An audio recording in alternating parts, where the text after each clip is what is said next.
back, all of you nerds. This is Nerdy by Nature. I'm one of your hosts, Agent Smith, aka Tyler. And I'm Charlie, aka Captain Rogers. And so, as promised, this is a very exciting episode because we're going to be going over the launch of Disney Plus. It's finally here. The wait is over. Everybody has been enjoying it, binging all week, and I'm sure all weekend long. Right. And it came out on November the 12th, Charlie. And so what we're going to do is talk about the launch, the content that is available. It's a lot. Oh, yeah. And, of course, go over the new Star Wars original series that launched on Disney Plus same day with Chapter 1 of The Mandalorian. We've got Chapter 1 and Chapter 2 actually released earlier this morning, which I thought was neat. You know, usually you're used to seeing shows on a more nighttime schedule, like an 8 p.m. or a 9 p.m. So it was really neat to notice that that was available right away. Right. Do you know, was it available at midnight or was it only available this morning? If I'm not mistaken, I want to say it might have been one of those midnight deals. Of course, obviously, I wasn't up to watch it at midnight myself, but I did watch it this morning rather early before, I want to say, 8 a.m. Yeah. So it was pretty early in the morning that I was able to watch. So theoretically, there could have been somebody up at midnight waiting for. Right. Well, I mean, Chapter 2. I was up and I had planned on looking to see if it was available. I checked several times before midnight, but I forgot once midnight came to go and check. And of course, it could very well be that with this being the opening week for Disney Plus, that might have been a treat for us, the viewers and the subscribers who have just recently subscribed. Right. So it may not be something that we can get used to, of it being available at midnight or early morning. It might eventually become like a 7 p.m. The Mandalorian every Friday, because to the best of our knowledge, the show is going to become a every Friday event after this Friday. Mm-hmm. And it's just a beautifully done show, and we'll get into that in just a little bit. But first, we want to talk about, with quite a bit of excitement here, as you can probably tell in the sound of our voices, I mean, just the sheer amount of content alone is a great start for Disney Plus. But what's most impressive to me so far was the fact that 10 million people, you say that again, 10 million people subscribed on the first day, which isn't really a surprise, but it's just a significant number. To put that into perspective, nearly 10 million people populate the state of Michigan. Right. So in a theory, it's kind of like the entire state of Michigan signed up day one. Right. Yeah, and I will say I was very excited because it was speculated. I read several different articles and different people saying that it was going to debut at like 3 or 4 a.m. on the 12th. And so I didn't expect to see it until that morning. And I just decided, well, I'll just check, because I've been routinely checking to see if the app was available anywhere yet. And so I checked at midnight and it was there. And so I started watching it at midnight. And I'm not going to lie, I stayed up all night watching different movies from my childhood and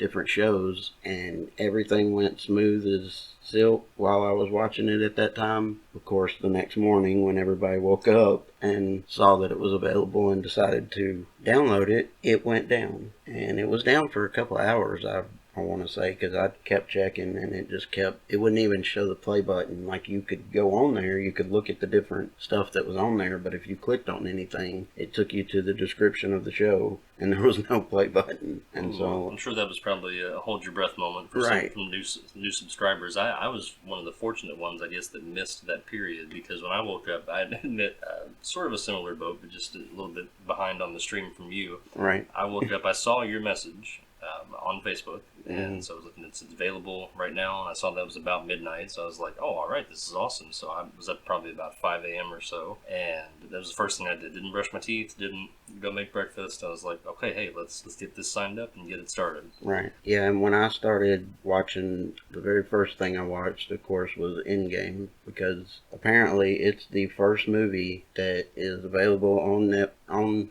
Disney Plus that will not be available on Netflix. Now, that's interesting. Odd, too, because, Infinity War, of course, has been on Netflix for a little while, so I'm sure that they were more than disappointed to miss out on having India, and that would have been a big pull for some of the people that I'm sure are leaving or jumping ship from Netflix to go to Disney Plus, and why wouldn't you, given the price change? Right. And I will say that on one hand, I understand that reasoning why Disney didn't allow it to go to Netflix, because obviously you want people to sign up for your service, and that what better way than to launch it with the most profitable movie in history. But on the other hand, if you're going to launch it with that but not have Infinity War, then you're kind of guaranteeing, or I guess hoping, I don't want to say hope because I know that Disney wasn't hoping that anybody would have a Netflix subscription after they launched theirs. But if you don't have a Netflix subscription, then that one lonely person in the world that didn't see Endgame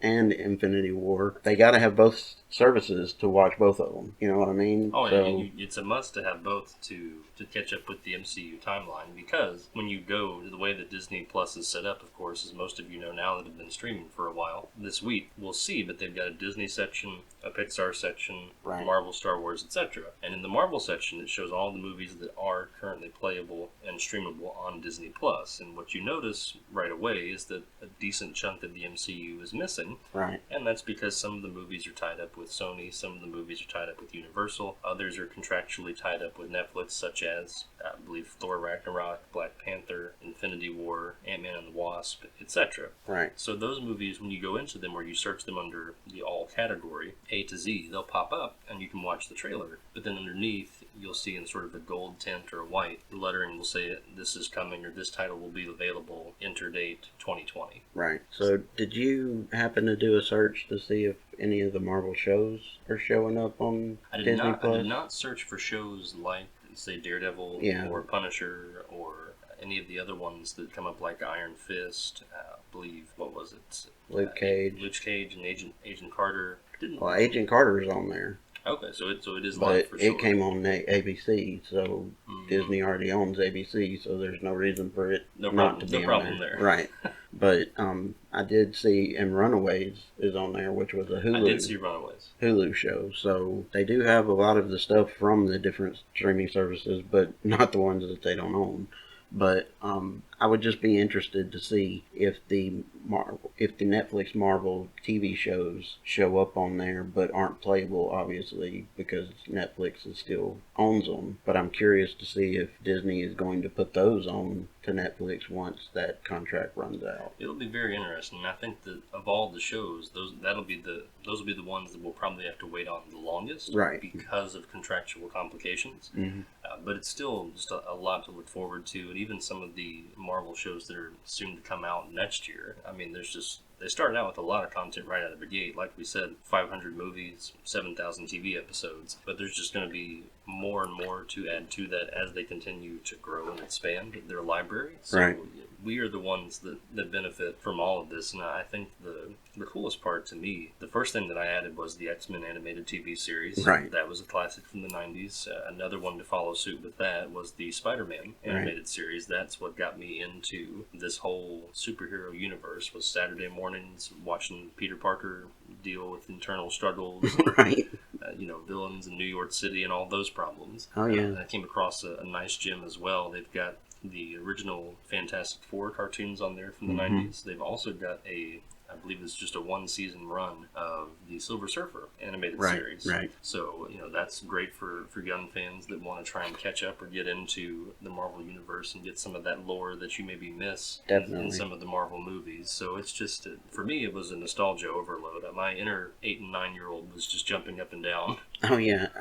Aside from watching The Mandalorian being the new show and everything, I spent the last several days pretty much just reliving my childhood. I watched, like I said, the first thing I watched was Endgame, but then after that, I started searching for like all the old Disney Channel movies and watched several of those, and then I found Boy Meets World on there, and the whole series is on there, and so so you got just some Corey Matthews action and Topanga going on. Absolutely. I watched like almost all of the first season just in a couple of days, but yeah, it's very exciting. There's so much stuff on there that you do a search or you start scrolling and you don't have enough time to watch all of it. No, you really don't. It's going to become, I think, a 2020 challenge of sorts. Right. Because, like you said, I started to scroll through some of the titles and just got increasingly excited because I saw Gargoyles, I saw the Lizzie McGuire Show, Even Stevens. Right.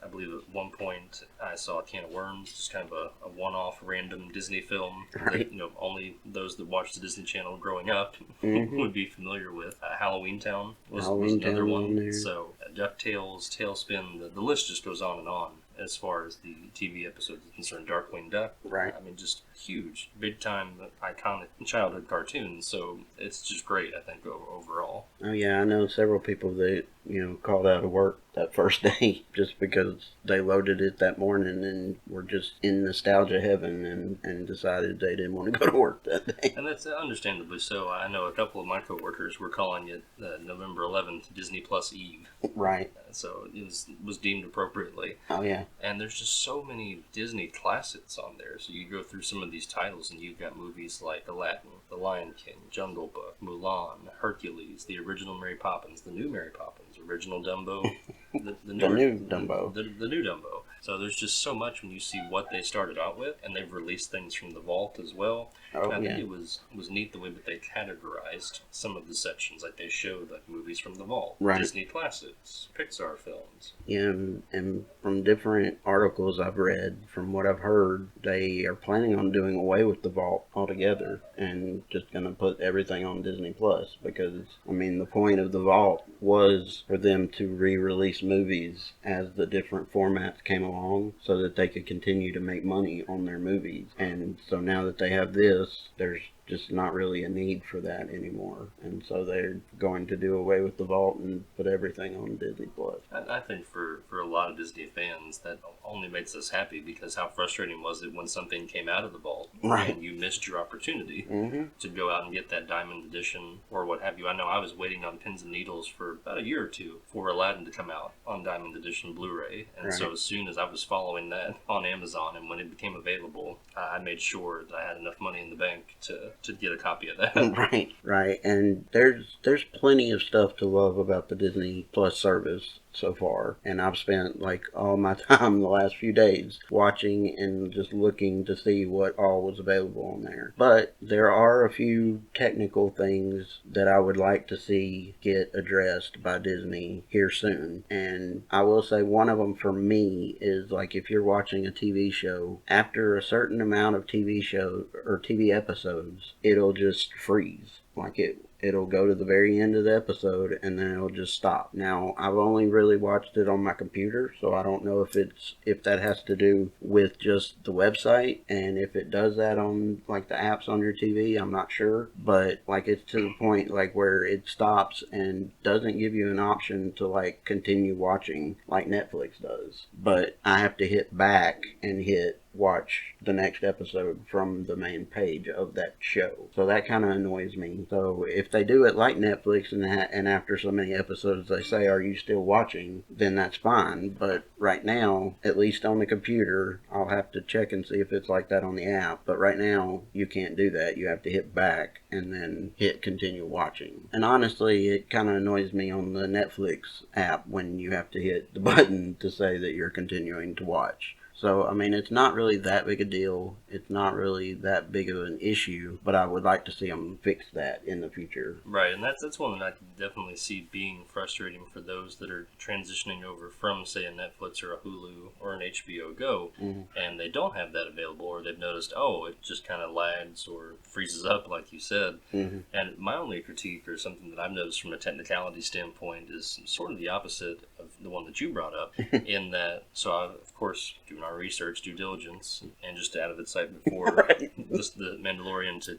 come to Disney Plus and to our eyes, I watched both episodes, and I wanted to go back and rewatch them to see things that maybe I missed out of my excitement watching them both the first time through. Right. And I noticed that I was still logged in on my phone, and so, of course, I went into the TV app and hit play, thinking that it would play it from the beginning. Right. I hadn't watched it on my TV yet. And of course, common sense tells you, well, of course, it picks up on you being logged in on your phone. Obviously, it's going to play where I left off, and that was at the end of the episode, right? Right. So I see the credits. I'm like, oh, okay. Well, good to know that it's synced up. That's cool. And so I go back out, and I'm looking for the oh-so-familiar watch from the beginning or start over button. that you would see on a Hulu or an HBO Go. Right. And I didn't see this. And so I went into the episode, and of course it picked up again at the end credits. Mm-hmm. And so there I was again, trying to sift and search, and the only buttons I saw available were, of course, the standard play pause, go back 15 seconds, go forward 15 seconds. Right. And in theory, I probably should have just went forward 15 seconds, since, as I said, just stated, I was at the end credits. Right. But in my mind, I thought, well, let's just go ahead and go all the way back to the beginning, because it may not necessarily work to go forward. It might just take me all the way back out to the main menu. Mm-hmm. But I digress. It's just one of those where, if you think about it, if you're watching the episode, like let's say that you're watching Chapter 2 for the first time. Right. You just watch the pilot, you want to watch Chapter 2,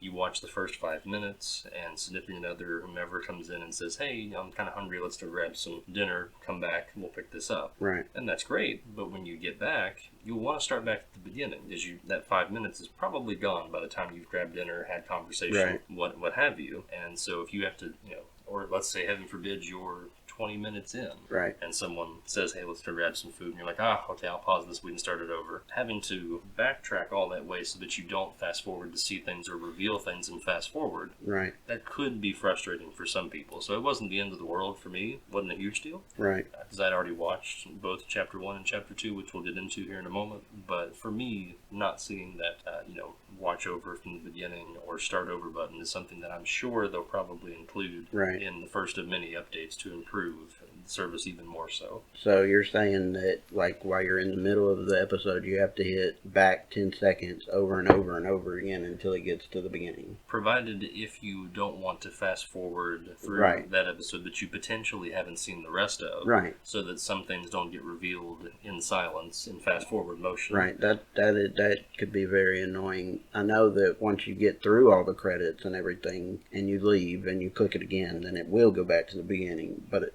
not having that watch from the beginning button is very annoying. And I could see that being an issue for a lot of people. So I would say that those two different issues that we've spoken of will probably, hopefully, be fixed in the near future. I would say that people are probably letting Disney know the different things that they don't like about it or do like about it. So, and it could very well be that it might have just been a glitch this evening when I right. got home from work, and it's something that maybe is available that I'm just missing or that I need to patch for. I don't recall ever seeing it when I was watching. And like I said before, the issue I speak of is on the website when you're watching it on your computer. So it may be not an issue on the TV, and vice versa. The issue you're talking about, you did it on your TV, right? Correct. Right, and so I didn't see it, but it may have that on the computer. I'm not sure. So we will have to do some more investigations and figure it out. But all in all, I would say that those are two very small issues for a system and a new program that is as awesome as Disney Plus. I was going to say, that otherwise is incredibly impressive, right, and blows you out of the water with just the sheer amount of content. It's definitely. Like you said, it's going to be a challenge to try and watch it all. Mm-hmm. It's a lot. In a good way. Right. And right now, I currently only have the Disney subscription. I'm still trying to decide whether or not I want to upgrade to the bundle.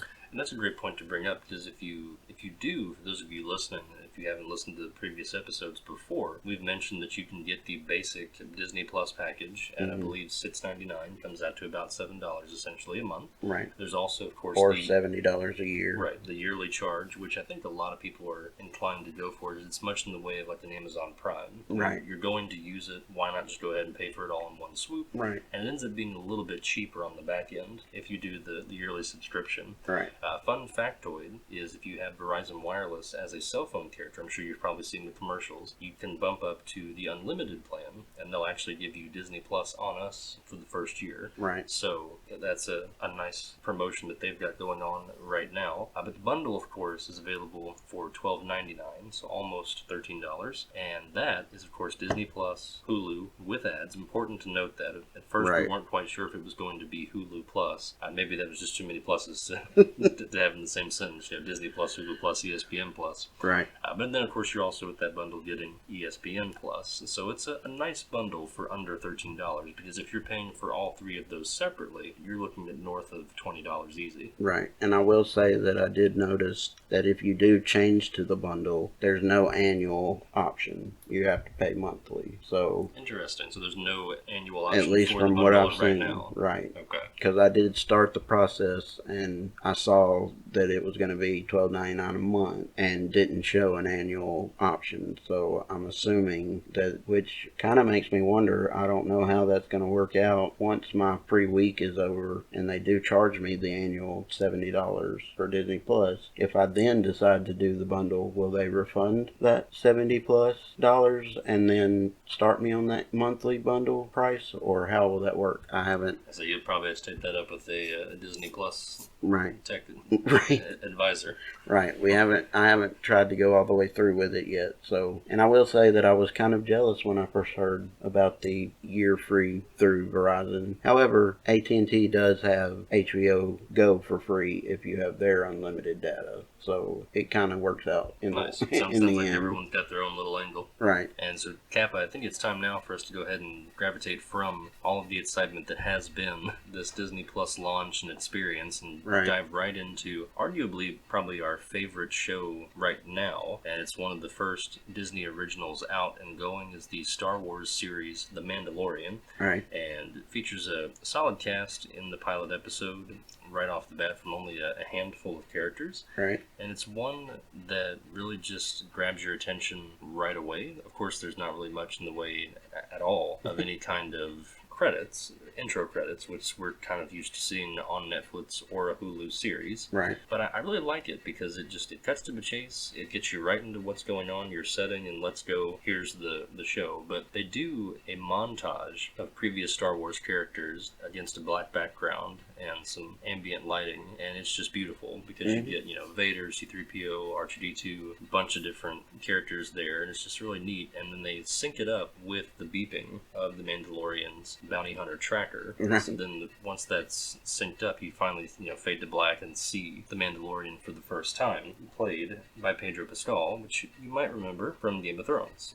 Right. Yeah, he was the unfortunate guy that got his face squished by the mountain. Yeah, the Viper did not live up to the mountain. Well, if he wouldn't have been so braggadocious and yeah, I mean he held his own for quite a while in that fight, but he almost had it. Yeah, he did. But that's a review for another time. Right. Anyhow, yeah, Pedro Pascal, and so far he's been awesome in the show. Although you really wouldn't know it was him unless if he wasn't talking. Well, I'm glad that you brought that up, because the entire time I was watching the pilot episode and hearing him speak, which I know it's not this person under the mask, obviously. I read the credits and did the research. By all means, correct me if I'm wrong here. Is it just me, or does the voice that Pascal is using kind of remind you, or could you picture John Cusack being under the helmet, if you think about it? I saw your post on Facebook about that, and I mean, yeah, he does sound like him at several points in the show. Not like dead on. No, he doesn't. But I mean, knowing it was Pedro Pascal, that was really all I really pictured. But I mean, once you mentioned it and I thought about it, I could see that being him as well. But because what I thought of was kind of like his voice portrayal of Jack Insulin in 1408. It just kind of had that very indifferent, I'm a bounty hunter, this is what I do. He didn't ever really seem to invoke any excitement or emotion in his voice. Right, and that particular character, Jack Insulin in 1408, is somewhat like that, played by John Cusack. So that voice or that tone, I was like, okay, maybe. And again, it could just be me, but just a point I thought I would bring up before we got right into the show discussion. It's interesting for sure, but yeah, the first episode I really enjoyed it. It's just like I like the show and I like all the characters and it feels very Star Wars. But one critique I will say, and I think it's just that we've been so used to it. It felt very short, and so did the second episode. Really, they were both very short episodes, and I don't know if that was just because it was the first two episodes, or if that is going to be the runtime of the episodes going forward. But I guess I'm so used to hour-long episodes in TV shows for one thing, and for another, whenever I watch anything watching Star Wars, you generally have to commit at least 2 hours, which, I mean, makes sense because of the movies. So just watching a Star Wars related show and it going by as quickly as it did, it just felt very, very quick, and it was just a weird thing for me. And it threw me off as well because, like you said, I think we've become very conditioned to that block hour for any kind of new show that's streaming, especially when you think about an HBO Go or a Netflix and it's a new series. We're pretty well used to strapping you in for about an hour, and especially the pilot episode is one for a lot of series, whether it's been streaming or not or originally was syndicated on TV. Typically, the pilot is going to be your longer episode because they want to try and get your interest. Now, not in every instance, but here lately it seems like the pilot has been longer and then the other episodes to follow become a little bit shorter. But it's actually kind of quite the opposite right now for The Mandalorian. The pilot episode is 40 minutes long in total, and then the chapter 2 is about, 32? Yes, somewhere around there. And I would almost wonder if maybe the first episode, like both the first and second episode, were originally intended as one episode, and maybe they decided to split it up and introduce 2 episodes in 1 week, since they knew they were going to do it week to week instead of having like a binge full season in one go type thing, you know, to try and get people used to it ending and then having to wait a certain amount of time before the next one. Could be, try to ease some of those new subscribers in that are coming over from places like Netflix and HBO Go. I could definitely see that. Because, you know, I mean, people are used to getting full seasons at one time now with Netflix and things of that nature, so it would make sense to me, at least, that to kind of condition us back into a weekly series, they released 2 in 1 week, so that, you know, to try and get us back into that, we're going to have to wait a whole week for the next episode, you know what I mean? I think it's nice that they're going back to that style, because I think we have become somewhat, we've mentioned this in previous episodes, in speaking of Disney Plus and this show and others in particular, it's nice to see them gravitate, at least with this show. We can't speak for some of the other originals that are to come. We'll see how those get released, but I like to feel like they'll probably use a similar format. To me, it just made sense to go back to that format, in that it's nice to have something to look forward to. I think we've become very dependent upon being able to binge through entire seasons and collections. Yeah. And so this will be a nice change of pace. Well, I think it also, I mean, it's important to realize that, you know, when you do it weekly, you're going to have people, you know, watching it and then going into work the next day and the next few days to talk about it and get the hype up of the show. And be able to say, what do you think's going to happen this week, and all of that kind of thing. So. Well, and let's be honest, this week at work for me, Disney Plus was all anybody was talking about. They came in, got their coffee, and before we even started our work day, we started talking about, but this show is on there, and this series, and that movie, and I've had my kids watch this, and this that I watched when I was growing up. So no matter what your age is, for anybody that's subscribing to Disney Plus right now, everyone kind of gets to be a kid again. And I think especially in this day and time, as we approach 2020, you know, there's a lot of unknown political climates, toxicity, etc., etc. I think this is exactly what a lot of us needed. It's just that something we don't have to think about. Something else to talk about. We can, and a positive thing at that. You know, you can just go back to a time where your toughest decision when you're watching a Disney movie as a kid is, do I want to have SpaghettiOs or Chef Boyardee for lunch? You know, take us back to the good old days. So I think it's just been a nice week of nostalgia. Definitely. That Disney Plus has offered us since Tuesday. And I think they have announced that their shows are going to be week to week. I don't think that there's going to be any shows that are going to push out the full season at one time. And I will say that there's a couple of shows on Netflix now where they've started only releasing them week to week instead of all at one time. I couldn't tell you what they were because I haven't watched them, but yeah, I know I've seen several on Netflix that say on there that it's going to be a week to week.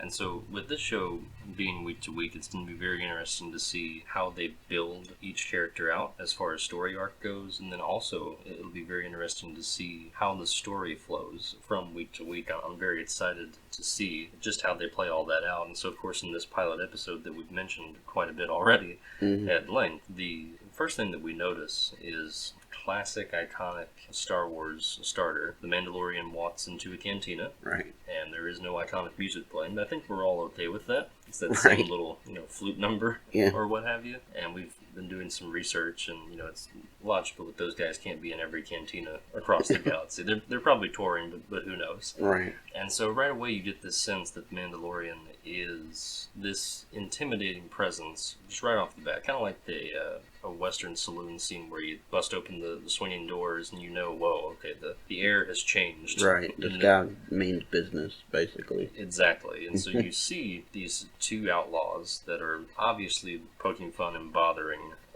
might be a fugitive on the run, might be another outlaw that's in the wrong place at the wrong time, or doesn't quite belong in this bar. And they're even joking about cutting him up and selling his body parts for a good, turning a nice profit. And the Mandalorian is having none of that off the bat. And of course, one of the outlaws notices that the Mandalorian's entrance has caused him to spill his drink. Mandalorian's at the bar, trying to order a drink himself. He comes up and repeats himself and says, "Hey, Mando, did you hear what I said?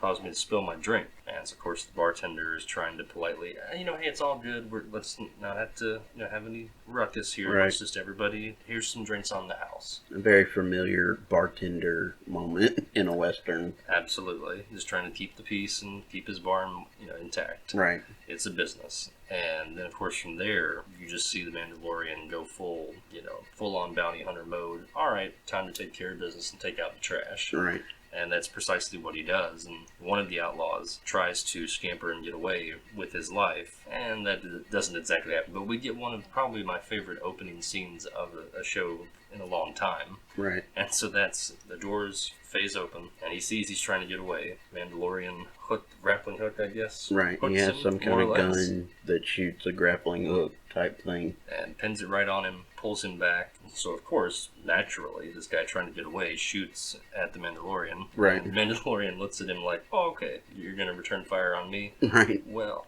here's how I'm going to handle that. And he shoots the mechanism to open and close the door. The door starts to close back and chops him right in half. Right. The guy's only like halfway in when he pulls him back in. Yeah, it was a very awesome moment.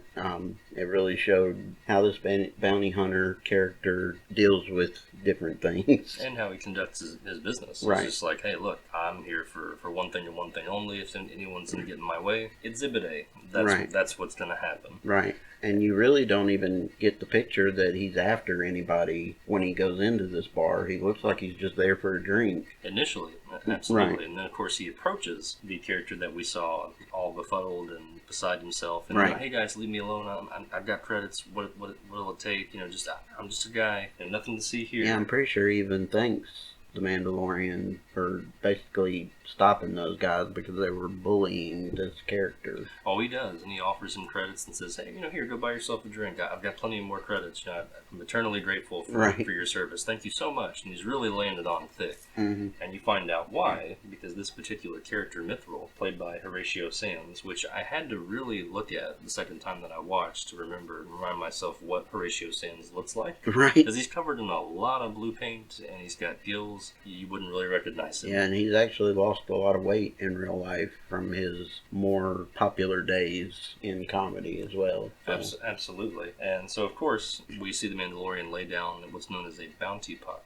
And so it phases up and shows his wanted face. And he's like, oh, is that me? And he tries to play it off like he that can't be me. Like, you got the wrong guy. This isn't me. I've got plenty of credit. Like I said, let me pay for something or buy you something. Mm-hmm. Or at least try to buy his way out. And we get a crisp, easy, means business line from Pascal. And he says, I can bring you in warm or I can bring you in cold. Right. And basically, that's his nice way of saying, look, you're wanted dead or alive. I'm going to collect my bounty either way. Right. You've got two choices, my way or the highway. Which are you going to pick? Right, and it's funny because Pedro Pascal doesn't have hardly any lines in the first episode at all. And it's just more, he does a good job at playing this character because, like I said, most of the episode he doesn't talk much, and so you're just left to build this character in your mind of how he is just by his movements and how he conducts himself. Right, his body language. Right. It's interesting for a main character to not have a lot of dialogue. Right. But I think for this particular type of character, it's very appropriate because he is that bounty hunter type. They're not going to get chummy with the people they're going after. Right. They are strictly business. So I think that that's the worst thing to do. That's the last thing you want to do. Is to get chummy with them, because then you might grow an affection for this person, and so you can really see that he makes a point not to get chummy with him and not to talk to him. Not at all. And so of course he takes him out of the bar and on his way to try and hail more or less a space cab or space taxi back to his ship to get off the planet there and take him back to collect his bounty. And we get another funny moment and a good little Easter egg there. We get a former Star Wars character that we saw in one of the earlier Star Wars films that was trying to rat out the Jedi location there when they landed, and the stormtroopers were searching for them. So he flutes in a taxi, a speeder, if you will, and has a droid. And the first thing that Mando says is, "Yeah, no droids. I don't work with droids." Which is interesting. I guess he's against droids for whatever reason. Seems to at least have a dislike, or I could also see from a bounty hunter standpoint of, droids probably have GPS or location. Actually, I think he might have even said something about the fact that it had GPS. It seems like I remembered him saying that, and so he wanted a human driving a car or speeder or whatever you want to call it. I think he just didn't want to side on the fact that the droid could potentially, there's room for error, right? Which of course there's always room for error with humans. We're not perfect, but I feel like he trusts the instinct of a human driver as opposed to a droid transition or transportation method. And so from that, of course, this nice, well slick designed speeder glides away, and a clunky speeder pulls up with a human driver. Right. And so they take off. And of course, all the while, Mithril is still trying to get out of it. Right. Trying to have them pull over. Oh, hey, we don't have to ride in this. I can get us a cruiser. We'll talk about this. I'll buy some drinks. And it's just not working. When they finally get to the Mandalorian ship, the taxi driver says, hey, be careful on the ice. Watch out. Right. Which is funny, because the next thing you see is the guy driving the speeder drives away, and all of a sudden you see the ice break, and some huge creature, kind of like a underwater hybrid sea monster / walrus creature. It looked kind of like a mix between like a alligator and a walrus. Sort of. I mean, its mouth seemed like it was elongated, like a alligator type mouth, but the rest of its body did look more like a walrus. At any rate, it's something that you did not want coming your way, right? And it was headed straight for him, right? Full head of steam, and it pulls that speeder under the water, so that poor guy is just gone after he warns them about it, and so they jump in the ship, or the thing I guess turns around and starts going back towards their ship, and so they quickly get in the ship. It latches onto a leg but can't quite hold the grip, and right? So they end up flying off. It holds a grip on like the leg, and the Mandalorian has to go and open the door, and I guess he shoots it with some kind of electricity or something, and the thing finally lets go, and the ship takes off. And then even then, in that particular takeoff scene, we go into them actually gliding back to where the Mandalorian is going to collect his bounty, and we continue to see him just not talking to Mithril at all. Oh yeah. And Mithril is just trying to be like, oh, this is a nice ship, and like I said, I've got a lot of credit. I can pay for anything. That's why I offered to buy the cruiser. Right. Well, it's all the same. I really have to use the restroom, more or less. He puts it in a different term, but he says, I really have to use the restroom. Do you mind if I look for it? Right. I'm not going anywhere. Holds up his cuffs. It's like, where can I go? Mm-hmm. All the while, of course, it's heavily implied that he's just trying to search the ship for a way out, and Mando also knows this as well. Right. And so the guy goes downstairs in the ship and is looking for the bathroom. Meanwhile, he's still talking the whole entire time, talking to Mando and trying to convince him that he's not a bad guy and all this. And so the guy all of a sudden finds like a rack of,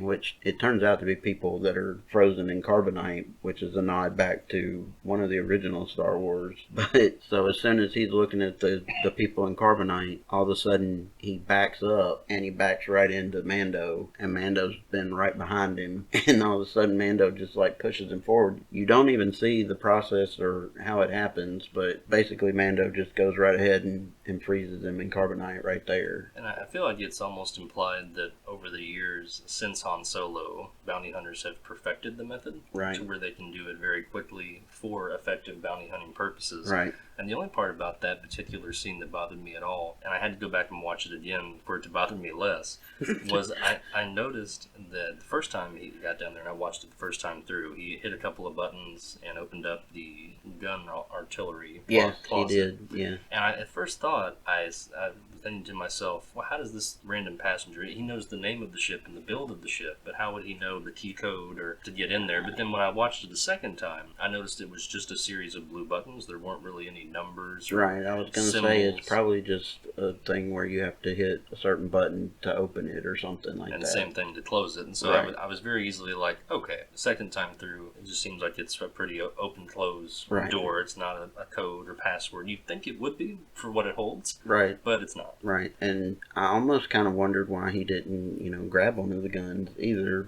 But I don't know, maybe he realizes at that moment who he's actually dealing with, and feels too intimidated by it or something like that. Or it could just be that his hands were bound, so maybe he felt like he couldn't control one or something. I don't know. But I think for him in that moment, he was like, okay, here's where the weapons are. And then his next thought process was keep talking. Let's find an exit strategy. And then once I have that, I'll go back and get a gun. Yeah, that could be. But the best line that's dropped by the Mando in that scene is the particular passenger and prisoner, in this case, Mithril, says, yeah, I was really hoping I can get back to the home planet for Life Day. Oh, yeah. And Mandalorian says, probably not. Right. And that's when he gets... And that's when he gets frozen in carbonite. And which we watched a couple of breakdown videos about the show just to get some other perspectives on it. And apparently Life Day is a reference to the dreaded Star Wars Christmas special. And so hopefully that'll be the only reference or only thing about that show. I haven't seen it personally, but... Right. I haven't seen it personally, but apparently everybody wants to deny that the Christmas special even existed. So that should tell you something about it. From there, of course, we get to the planet that the Mandalorian is trying to reach to collect his bounty, and we get into yet another cantina. And I wanted to take a quick moment and just say that that's probably one of my favorite things about Star Wars as a whole is these canteen characters. They really do a great job, no matter who is on the production crew, of making these sub-characters that I don't want to say aren't important, but they don't really, you could lose them and you'd still have a great series or a great film collection. But at the same time, they're also very important because you can see right away that these are different alien species from all walks of different life. Right. And it's just impressive, the different molds and cowls and prosthetics that they can go into and what they can CGI in. And so it's just...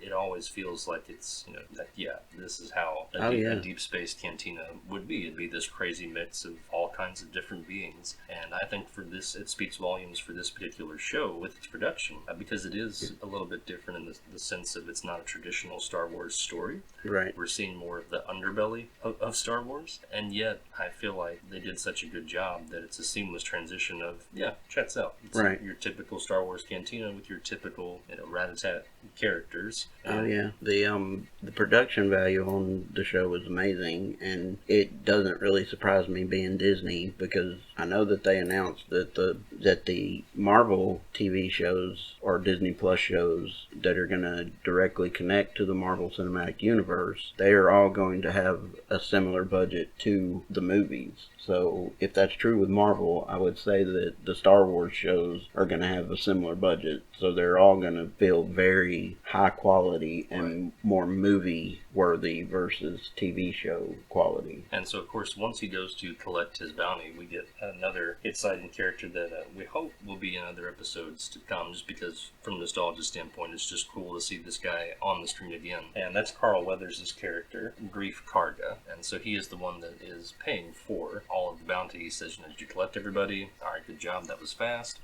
Slides over Imperial credits, which is, again, a nod to previous Star Wars films. And, of course, Mando looks at this and says, those are Imperial credits. The Empire's fallen. Right. Been that way for a little while. How am I supposed to spend this? Right. They're basically worthless now, and which is kind of cool because in actual history, our history, the same thing happened after World War II. The Nazis had their own currency in Germany, and once World War II was over, that currency lost all value because nobody wanted it and nobody wanted to remember that time that horrible time when the Nazis existed. And so there were tons of people that might be, very wealthy in that time, but they were wealthy in Nazi currency. And so they became unwealthy once the war was over because that currency became worthless.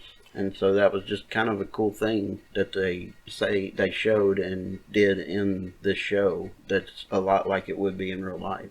Right, sort of gave it a little bit of that real world tinge to it. Right. And so, of course, Karga is able to pay him half in current currency. Right. And so he says, well, do you have any other bounties, any other jobs? And he's like, I do, but not really any that pay all that much. And he's like, well, what's your most expensive bounty? Right. And he says, about 5,000. And he's like, that's barely enough for fuel. Like, come on, man, help me out here. He's like, well, I do have one job, but it's under the table off the radar. Right. And so the Mando says, like, Underworld? He's like, let's just say you're not going to have a puck for this one. Right. And so he tells him to go meet with another character, which is a character that everybody's been waiting to see because it's played by Werner Warzog, right? Correct. It's Werner. Werner. Yes. The W, of course, in German culture made say a V sound. Right. So it's Werner Herzog, and he plays a character that's only dubbed as the client. We don't actually get a name. Right. So it is just this mysterious client that he is meeting, and when he meets him, he's surrounded by stormtroopers. So we can see that there are still some remnants left of the Empire floating around, and there are some governing bodies that are probably still using some of these clones from the dust of the Clone Wars, and they've got them as bodyguards or men for hire, etc., etc. And so he tells the Mandalorian, after he cools everything down, and they have a mini standoff there, he's like, listen, I've got a big job for you here if you're willing to take it. It will be a great level of difficulty. You won't have a puck. You won't be able to look up much in the way of information. I can give you a little bit, and for a man of your skill and being a Mandalorian, it shouldn't be that hard. Right, and so he won't have the backing of this, I guess, bounty hunter guild that he's a member of because it is an off-the-books bounty, basically. Could say that he's doing this mission solo. No. Okay. That was terrible. All right. Well, I tried. All right. And so the client pays him in a block of Beskar steel, and that ends up being very important to him per his culture as a Mandalorian, because that was steel that they used to make their armor and also acquired their wealth with. From the best of my knowledge, I'm not as familiar with Mandalorian history as I would like to be. Right. But nevertheless, he takes that to his guild welder, I should say. Right. And so they meld that down into a really neat shoulder piece. And it's almost kind of like, you had mentioned this before the episode, Cap, that it's kind of like he earned it, sort of like a badge, but in this case a shoulder plate piece, which is certainly an upgrade from it almost looks like plastic or some kind of ceramic shoulder piece that he was using before. So it's going to protect well against laser blasts and things like that. Right. That whole scene with the blacksmith just seemed like it was almost like a rite of passage type. You earned this, now wear it with pride type thing. You know what I mean? Certainly. And you also get a little bit of a backstory on who the Mandalorian was, because we find out also very quickly that this Beskar steel bar that was melted down is kind of like platinum in a way. Right. That it's a high level, sort of like a Black American Express card. Right. Because the actual blacksmith says, with the shavings alone, we're going to be able to fund a bunch of different orphanages here. And mentions that you were a part of that program as well, weren't you? And so it has these flashback scenes as they're hammering out the shoulder piece. That yes, that was totally a situation for the Mandalorian.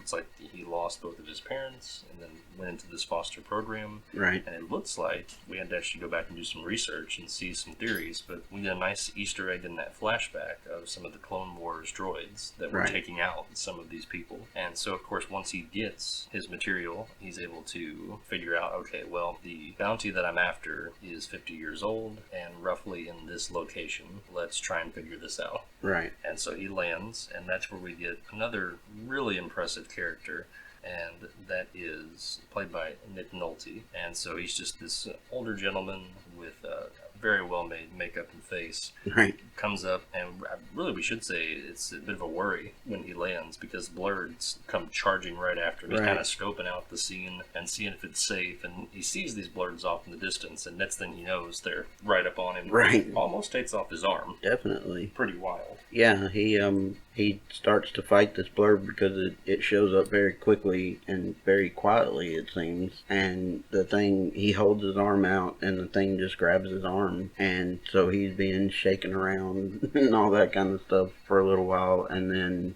Kuil, which is played by Nick Nolte, the character you were just referencing, while he's fighting this thing, shoots the thing with some kind of, I guess... Sort of like a stun dart. Yeah. Or a tase dart. It stops them right in their tracks. Right. And the thing falls over and is not dead. It's like knocked out by whatever he shoots at him. And so he meets Kuil, the character, and from there he mentions, I notice you're a Mandalorian, and I imagine you're probably here to collect the same bounty that everybody else has. I'd like to help you. And then he drops what I imagine is going to be a fairly quotable line for a little while, right. And that is, "I have spoken." Right. More or less, if you've ever seen "Oh Brother, Where Art Thou," there's a scene where George Clooney's character's wife in the movie says, "I've spoken my piece, and I've counted to 3. Right. And when she says that, "I've spoken my piece and counted to 3, George Clooney's character knows, I can't say anything else. Right. That's it. She's done. it. And it's the same concept for Kuil in "I have spoken," as in, so it shall be. Right. Basically. And so he basically tells him, like what you said, I see you're here for the same thing a lot of other people have come for. But basically, all the other people that came for it did not get it and did not make it through. And so he's warning Mando that it's not going to be an easy thing. And in order to help him travel faster, he tells him that the best way to travel on this planet is on by blurred. By blurred back, basically. And so say that 3 times fast. Right. And so the next few minutes of the movie or of the show is him learning how to ride a blurred, which is kind of funny that they spent that time on that. But and you also get a sense that Kuil is somebody that genuinely just wants to offer assistance and help. In right. this instance, he's a proud citizen of that particular area or quadrant, right. and just wants peace for the area. And he knows that if this particular asset is attained, then that should restore peace, and these particular individuals that have been guarding the asset will leave and or be taken out. Right. And so there's no longer, it solves his problem. By helping the Mandalorian, solves all of his problems. So he doesn't really expect anything in return other than simply the act of taking care of this problem that he hasn't right. been able to solve. Because, of course, Mando says, "Well, what's your angle? What are you expecting?" And at first he says half, and he's like, "You want half of my bounty? That seems a bit steep just to give me directions." Right. And he says, no, half of the blurred. And he says, "We can have both of them." And it's like, you don't understand. You're going to have to, like you said, go blurred back right. to get where you need to go. And so they wind up where the asset is being kept. And so they notice it's this rough and tough tag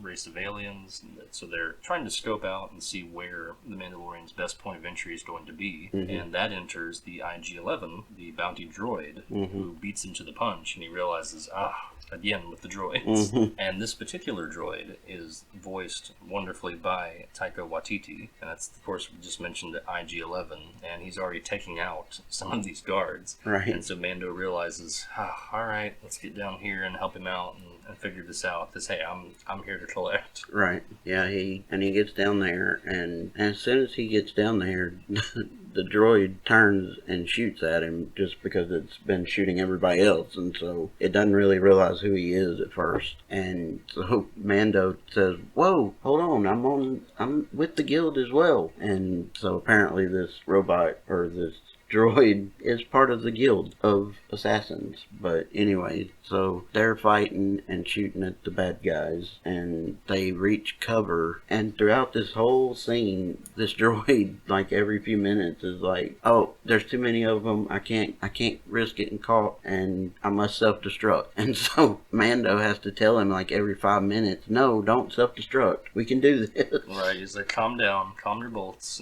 we're gonna shoot our way out." Right. And so, of course, they tried to do that initially. And to go back just a step, one of the coolest parts, I think, of them getting to that cover point was the simple fact that not only was this droid able to articulate with Mando back and forth while they were walking through the courtyard there, right, but he's also rotating around and taking out multiple targets, as you would expect an assassin droid or bounty hunter droid to do. Right. And so they play to that so well in this very first episode of the pilot. And so then from there, they try to shoot their way out from cover, but realize, they've stepped their game up and brought a turret. And right. So then they realize, okay, change of plans. Right. And of course you get one more time where the IG-11 says, I must self-destruct. And so he starts the process, and Mando's like, no, wait a minute, we can do this. And talks him out of self-destructing one more time. And Mando says, cover me. And so the IG-11 starts shooting, and Mando runs out there and takes out the turret operator and jumps on the turret, and then proceeds to take out every single one of the bad guys. It was a very awesome moment in the show. And then the downswing from that is they realize, okay, all of the guards have been neutralized. Right. Now we can collect the asset. The only thing we need to do is open up or unlock the door. Mm-hmm. And we get this funny moment where both IG-11 and Mando look over at the turret, almost in sync, like, that'll work. Yeah. And the next thing you see is them shooting the hinges of the door around in an arc to get it to fall over so that they can go in. Right. And as soon as they blast through, isn't there guys, a couple more guys? No? No, it's clear. Okay. Once they get in there, it's just them and the asset. Okay. And so they get in the room and they find the asset, and it's basically a hovering baby. Sort of like a baby bassinet, but we don't know that just yet. Right. No, we don't know what it is. It just looks like a Sort of almost like an pod. egg, basically, but it floats and everything. And so Mando figures out how to open it, and once it opens, they're both looking at it, and the IG-11 says, okay, I must neutralize the target. And so I guess whoever hired him didn't give him the option of bring it in cold or warm. No, it was was all cold. Find and neutralize. And so Mando just, all of a sudden, it doesn't show it, but you hear a gun go off. And so you think that the IG-11 did what it was supposed to do, but then all of a sudden it shows the IG-11 with a big hole in its head, and it falls over. And of course, before that, the IG-11 gives you a background on what you're looking at, and it winds up being the biggest reveal that I don't think a lot of people were expecting. I know I certainly wasn't. Oh, no, I wasn't either. And so it was a huge surprise, and it's been dubbed by the internet appropriately right as Baby Yoda. Right. Which, of course, obviously it is not literally Baby Yoda, because in Return of the Jedi he passes away and is 900 years old. Right. But, to get back to my point, IG-11 gives you a little bit of a back history on the asset and says this seems to be a very ancient race, 50 years old, because of course Mando is like, this is a baby. How can it be 50? Right. And so IG-11 explains that its particular race can live upwards to a couple centuries old. 50 presumably is young for this race, and so then you notice right away, like, okay, this, now if you weren't hooked before that, right, it definitely, that's what ends the pilot episode, is on that cliffhanger. Right. And so basically the baby is the same species as Yoda, but there's not a lot known about Yoda's species, so everybody on the internet and elsewhere has just referred to him as Baby Yoda. Which I think is probably best moving forward until we figure out if it has a name. Right. Or if Mando will give it a name. Right. We'll have to see, and you're absolutely right on not really knowing a whole lot about Yoda's history and species. The only thing that we know that's even remotely close to him having somebody like him is Yaddle. Right. And that's another Jedi Knight that's a part of the same Jedi Council that we get through the episodes 1 through 3. And so she's a really awesome character. If you have a chance, look her up and do the research. It's worth it. Right. And she never, like, you don't ever see her other than see her in the background sitting in the Jedi Council among the other Jedi. Right. So, but that's basically, that's the end of the first episode. That wraps up the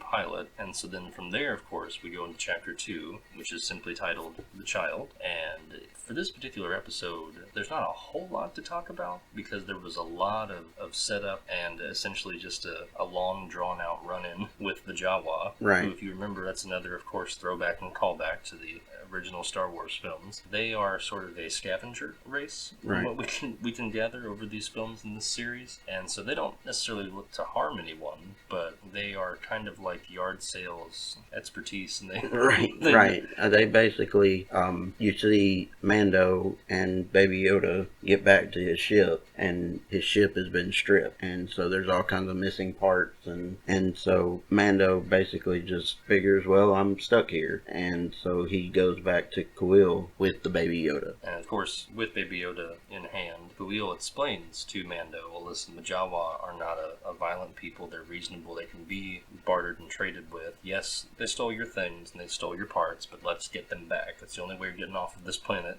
with your asset. And so he convinces him, and they ride their blurs over to the Jawas.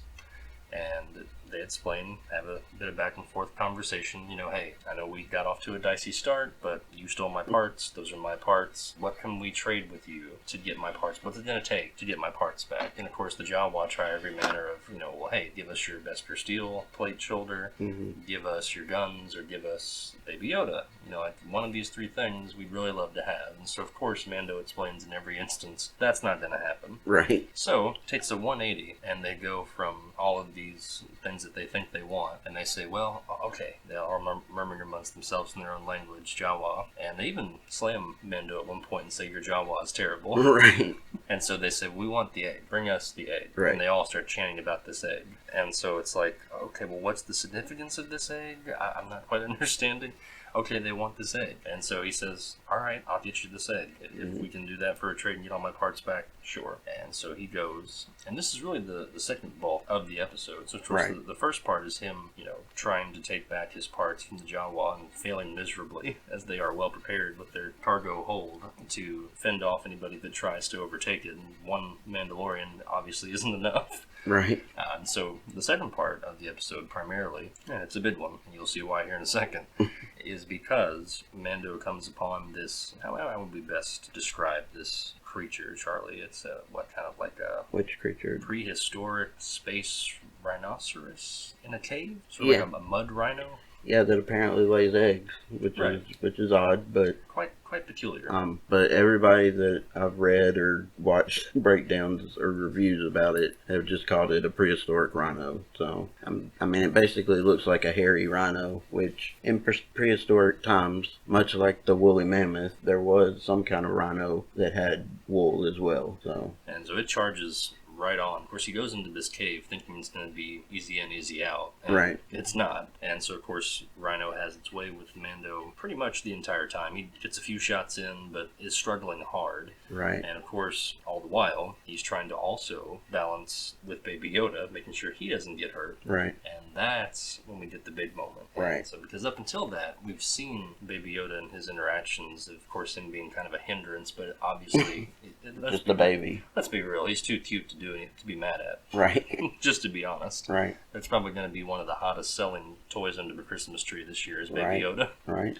You heard it here first. Right. But anyway, so from there, throughout the relationship that we see building between those two, we get this constant kind of arm lifting and raising of Baby Yoda. And at first, innocently enough, it looks like that he's just trying to make contact or touch him. And in this particular scene, Baby Yoda raises his arm again, but with more focus, and we get to see him use the Force. Right. He closes his eyes, and it looks just like Yoda using the Force. And then the Rhino is charging at Mando during this time. And so right as it gets to Mando's holding out a knife with his eyes closed, kind of like I'm hoping not to die here, basically. And then all of a sudden, the Rhino stops right in front of him. And he looks over at Baby Yoda and sees that he's kind of in this Force-using pose, basically. And so he lifts the Rhino up off the ground, and Mando's standing right beside the Rhino. He's got his knife in hand, and then the Baby Yoda just kind of falls back and basically looking like he's tired. Probably not used to using the Force. Probably something as instinct because he's so young. And as soon as the Rhino drops, Mando stabs it and does away with it, basically. And then collects the egg, brings it back to the Jawa. And they, of course, are elated that they have their egg. And they slice it open. It turns out to be, I'm assuming for them, like a treat. A treat or a rare delicacy. Which is hilarious because you're sitting there thinking, Mando just risked his life for them to have a treat. And that was the only significance to the egg. that was the only significance, but I have to admit, in him going, it was purposefully done, because in him going to gather the egg, we get to reveal and find out that, because of course, with the back history of Baby Yoda's race, it seems that they are very, like Yoda and Yaddle, they're both very in tune with the Force. I mean, they both become Jedi Knights and Jedi Council member, and of course, Yoda is arguably one of the most powerful Jedis that we know of. And it's been speculated ever since this show was announced if they were going to have any kind of Force users in it, or was the Force going to be a part of it at all. And so we got our answer. At least for now. It seems like at least Baby Yoda, for sure, has Force powers. And in doing some of our research and watching some breakdown videos, we noticed that there were some interesting theories that got brought up. And so if you do the timeline here, essentially Baby Yoda was born around the same time as Anakin Skywalker. Right. And so that's really cool, because if you think of the mythos of Star Wars, Anakin was supposed to be the chosen one, as we heard Obi-Wan scream in Revenge of the Sith. And it could very well be that the prophecy was right, but they got the wrong baby. Right, which would be an awesome twist or reveal in this show. But so basically, they get their parts back, and they go back to Khalil, and he tells them, "I'll help you fix your ship." And then you see a montage, basically over the next couple of days, of Khalil and Mando fixing the ship. And then from there, of course, he sends him off with his best wishes, gives him one last quotable "I have spoken." Right. You can tell it's in a way of goodbye. I'm not going to see you ever again, likely. And so, of course, they take off into deep space. And at this point, of course, that's where the episode ends. Right. You have to wonder, okay, well, where's Mando going to go? Is he going to go back with this baby and trust that the people that he goes back to want it for good intentions? Honestly, I get the picture that he probably won't. Just with the fact that IG-11 was going to kill the baby and he ended IG-11, it leads me to believe that there are people out there that want this baby killed. So I would not be surprised if Mando. I would be surprised if Mando becomes a Guardian, more or less. More Guardian, less Bounty Hunter. Right. And it's going to be really interesting to see where the rest of the season goes, how they play it out, other characters that might be brought into the fold, callbacks, Easter eggs, what have you. And I'm sure, I have no doubt, of course, they've already been highlighted for a second season, which I believe has already begun. It's already filming, yeah. So, this is obviously going to have success, as we've seen so far. And the ending of the season finale, I think, will be one that we're definitely going to enjoy and leave us with a lot of questions, and maybe even more questions than answers. Definitely. Okay, and so that is going to wrap things up for this episode of Nerdy by Nature, and we certainly hope you've enjoyed it, and we know for sure you've enjoyed Disney Plus. We know we have. It's, I don't want to say a game changer, but it's definitely a difference maker right now in the streaming industry, and I feel like they have a good opportunity here to set the bar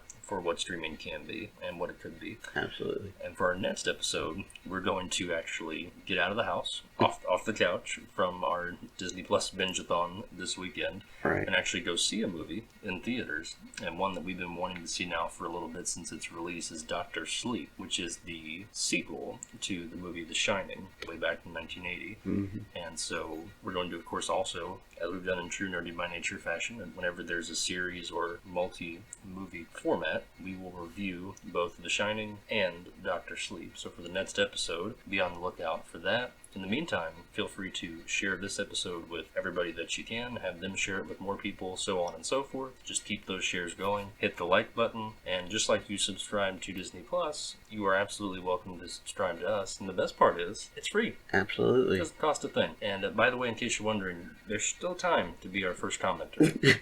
Definitely. And so, like I said, that is going to do it for us. We appreciate the listens, as always. Much love from your boys. Signing off, I am Agent Smith. And I'm Captain Rogers. God bless.